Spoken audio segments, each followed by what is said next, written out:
Hello বন্ধুরা, রূপা kitchen and blog চ্যানেলে আপনাদের সবাইকে স্বাগত। আপনারা কেমন আছেন? আশা করি ভালো আছেন, আর আমিও ভালো আছি। আমি একটা নতুন রেসিপি নিয়ে এসেছি। রেসিপিটা ছিল মিক্সড সবজি দিয়ে, ইলিশ মাছের মাথা দিয়ে আমি করেছিলাম। একটা মিক্সড সবজি করেছিলাম, খেতে খুব সুস্বাদু হয়েছিল। আপনারাও প্রথম থেকে শেষ পর্যন্ত দেখবেন, দেখার জন্য অনুরোধ রইল।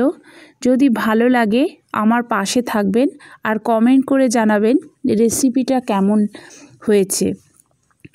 আমি এই মিক্স সবজির জন্য তরকারিটা করার জন্য আমি প্রথমে নিয়েছিলাম কচু, নিয়েছিলাম গাঠি কচু নিয়েছিলাম। কচুগুলোকে আমি সিদ্ধ করে নিয়েছিলাম।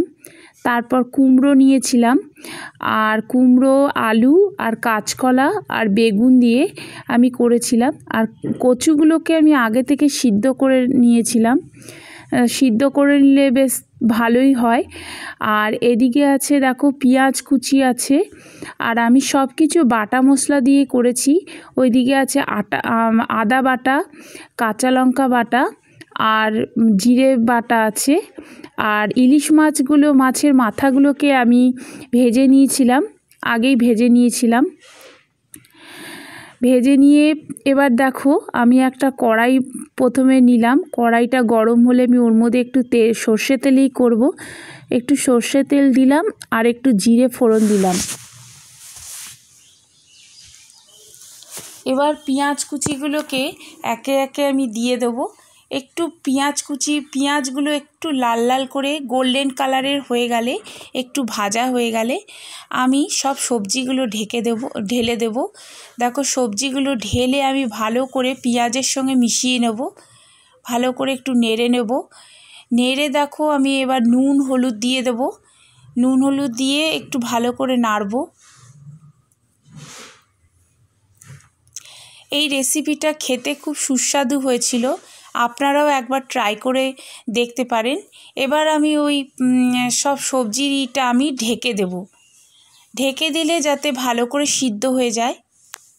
দেখো এবার আমি ওই যে আগে থেকে আদা বাটা, কাঁচা লঙ্কা বাটা আর জিরে বাটা করে রেখেছিলাম, ওইটা ঢেলে আমি মশলাটাকে ভালো করে কষিয়ে নেব, যাতে মশলার কোনো কাঁচা গন্ধ না থাকে। এবার একটু মশলাটা কষানো হয়ে গেলে আমি ইলিশ মাছের মাথাগুলো দিয়ে দেব। বেশ টেস্টি হয়েছিল।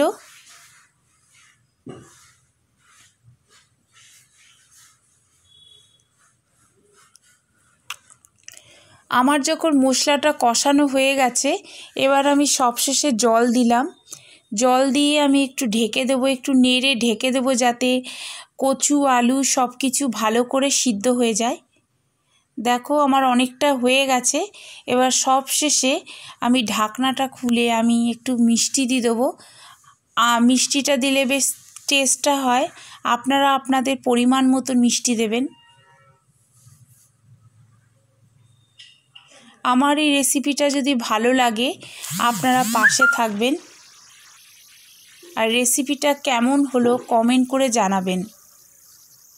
আর আপনারাও ভালো থাকবেন, সুস্থ থাকবেন। আমার এই রেসিপিটা কেমন